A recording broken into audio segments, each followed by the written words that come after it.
Hello guys, welcome in next episode of Shakes Fidget.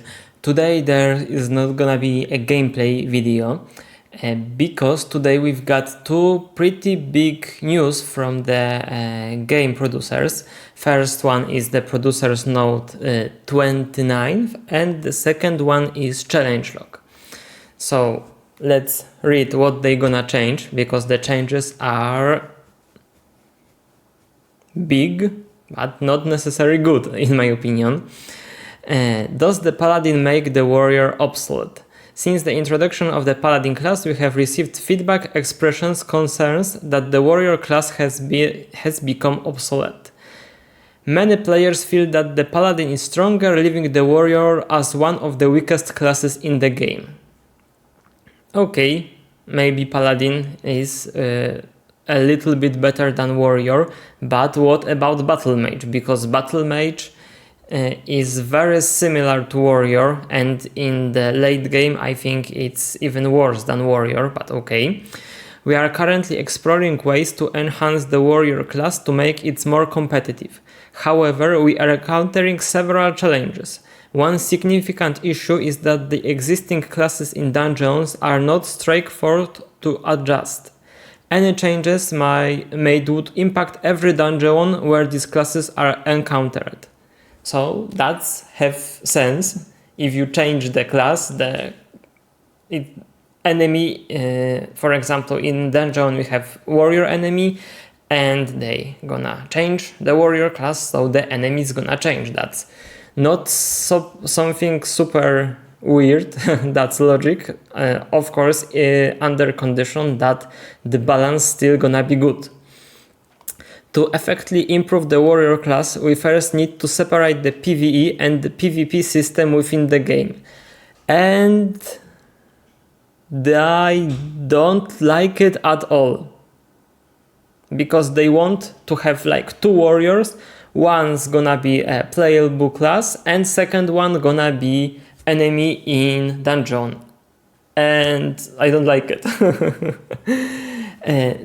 For example, they gonna change the warrior, but the warrior is right now perfectly balanced against mage, against scout, for example.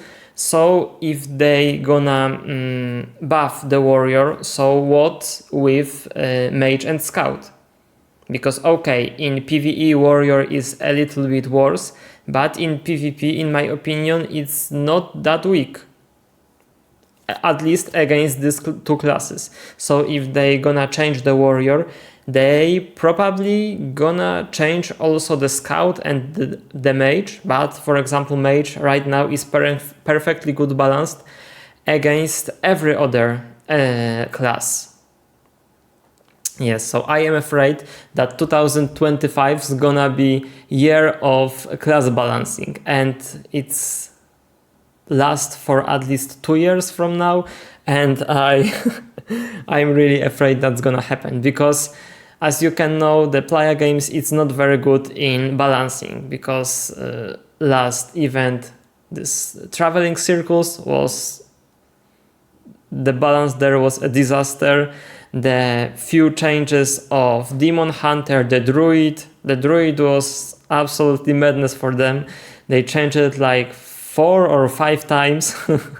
So that really scares me. Okay. This separation would allow us to better feature other classes in dungeons and ultimately enriching the gameplay experience for all players.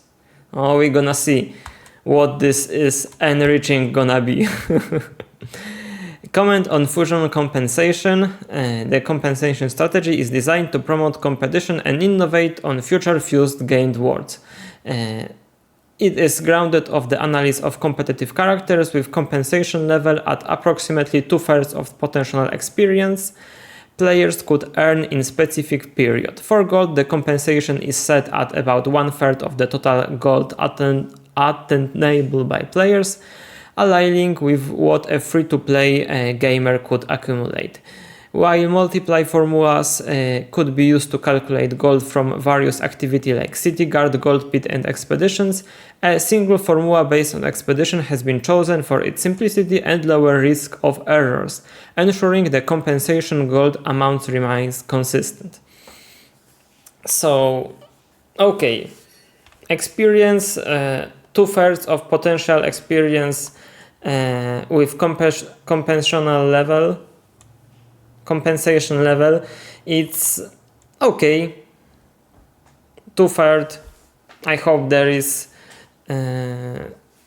whole experience, not for just from the expeditions, because there it's no word that it's only from the expedition. And the gold, they gonna give 1/3 of the gold and only for expedition. Yes, they could use more complex formula, but I see they are not really sure about their skill maybe, and they are afraid of errors, so they are just gonna go easy way. Okay, that's their choice, but if they cannot calculate the good formula for gold, then balancing the warrior, yes. But okay, let's give them a chance. I hope I am totally wrong with the warrior class, and after, I don't know, 3 months I can make video that I was totally wrong, and I will be really happy about it. No new server in January. While some may be anticipating a new server launch in January, we want to inform you that we have decided not to release a new server this month. The next server launch is expected to occur in February. And for me, that's okay. I, to be honest, don't plan to play on EU 18 or 19. I have like a mini projects there. I want to test few things, but the next big server for me gonna be EU 20. But that's not gonna mean there will be no Shakes and Fidget on this channel, because I have few really interesting ideas, but we're gonna talk about it in another video. So that's for the producer's note. So the compensation is, for me personally, it's doesn't matter, because my fusion already happened. I bet there is not gonna be a compensation for the wars that were already merged. So it's only happen on new fusioned world. Little bit sad, but that's their choice. Warrior and maybe battle mage. This what scares me a lot. Really a lot. But I hope they're gonna open like 1 or 2 beta tests, beta servers, so we gonna check there is their ideas are good or bad. Okay, so I think the producer's note is over, and now let's go to changelog. I'm not gonna talk about all the changes. I'm gonna go through only the most important one. So the elevator. During the elevator, leaving a guild and kicking members is possible again. And I think that's a good change, because there was really a bad idea to block this possibility. For example, if somebody stopped playing at first day of elevator, there you have to wait 1 week to kick him and search a new player. So that wasn't a really good solution. Hell tokens earned from the hell attack are stored with the guild now. All other hell tokens remain bound to respective guild members and are taken with them when leaving the guild. Okay, I think this is a fair solution. Improvements. Sandstorm expansion from 100 to 1000 enemies, optimized balancing and increase the variety of monsters. So that's good change. So it's gonna be basically a twister. 1000 enemies, if they are still gonna give 30 millions of experience from the one enemy, so that means it's 20 levels there. Probably no one on Shakes and Fidget world gonna defeat the Sandstorm, but there is a 20 level waiting there. Okay, optimized balancing. Again, balance Playa games. But I'm hoping for the best. And increase the variety of monsters, and this is not very important but very nice, because now there is 10 enemies, they are repeat 10 times. So that's a really lazy solutions. I hope there are gonna be some new graphics. Probably not, but maybe they gonna surprise us in a nice way. Pets. You can activate the multi-feeding feature via checkbox now, so you can feed a pet the maximum of daily fruit. That also works and scales with the pet event, assembly of awesome animals. If possible, feed a pet 9 fruit at once. And that's great. So much less clicking. So very good quality of life change. I hope for more changes like that.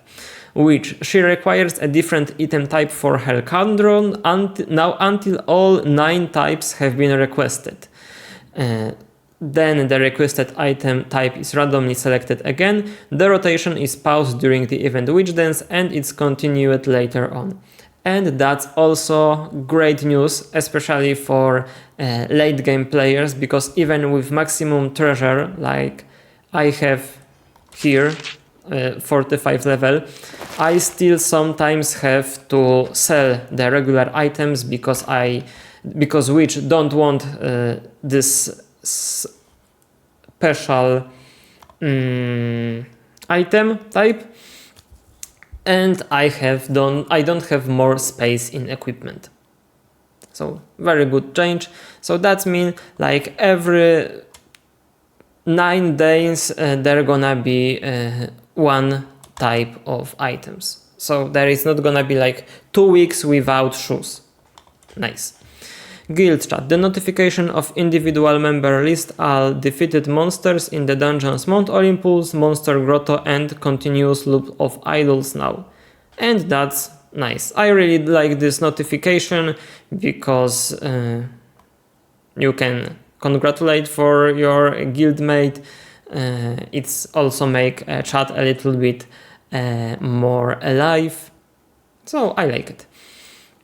Change the requirements for the achievement door open, so it is clear that it's about the daily login bonus. Okay, so that's not a big deal. And to be honest, the fixed bugs are not that big. Maybe this one fixed a bug that seeds could be bought for an arena manager task, but buying them via multiplicator button only counted as 1 seed. So if you not here, maybe here. So if you have a task to upgrade seed 5 times and you do it with this 100 multiplicator, it counts as once. So that's nice change. And the rest are a little bit of display bugs. So there is not something super good. Yes. So that's it. That's the changelog number 24. This change is gonna be on servers at Wednesday, so we can test it. If I'm gonna start doing a sandstorm, the answer is not, because the problem with getting less and less experience with every level is still alive. So I can, for example, defeat this 1000 enemies, gain 20 levels, and I'm gonna get so much less experience.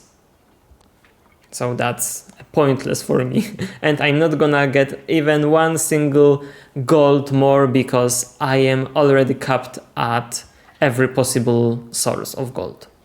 So I hope that's what they're gonna change in 2025, and not changing the warrior balance or all the class balance whole the year, because that's gonna be madness. Okay, we've got 15 minutes of recording and I think I talk enough for today. So you can guys let me know in the comments, what do you think about these changes? Do you like them? Do you don't like them? Do you agree with me or not? I will be very happy to read what you are thinking about it. So for today it's everything. Thank you very much for watching. If you like this video, you can leave like or subscribe my channel, and let's see you in the next one. Bye bye.